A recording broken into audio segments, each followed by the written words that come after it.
So the context for emotional repression work simplifies so many things. For example, attachment styles. You have anxious attachment, you have disorganized attachment, and you have avoidant attachment, right?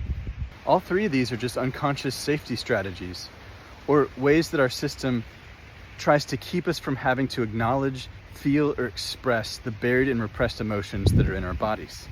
For anxious attachers, there's a movement towards other people to stay safe, right? So I have to move towards you so that I don't have to access, feel, and express the buried anger or hurt in my body. Maybe you'll take care of me or love me or be with me and I won't have to feel so unsafe. For avoidance, it's the opposite. I have to get away. I have to move away from people in order to stay safe, right? So maybe if I do get away, I won't have to access, feel, and express the buried anger or hurt that's in my body, you know, if you leave me alone. And for disorganized, it's both, right? Ping pong back and forth between anxious and avoidant. But the thing to see here is that it's all about having to avoid what's already buried in the body. The thing that we're trying to stay safe from is feeling repressed emotions. Now, the healing hack or whatever here is to recognize that we'll start landing on any and every identity that we can.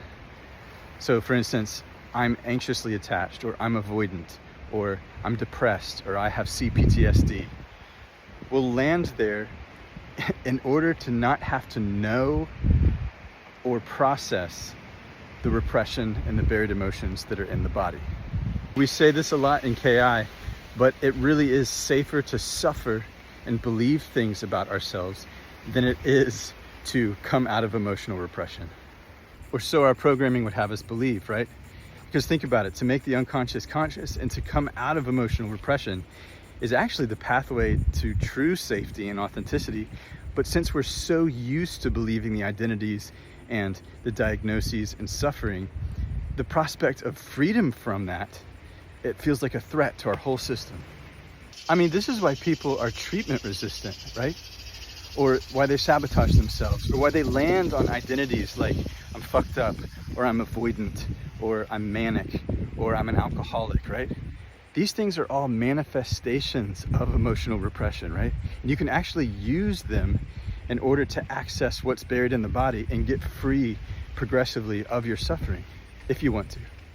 This is exactly the work that we do in the Kill a Bee inquiries, and why we call the process natural recovery from suffering, because you've been addicted to suffering, aka believing your thoughts. It's safe. So just like in recovery circles, if and when your suffering drug stops working for you and you hit bottom and you're looking for a way out, visit repressiontest.com.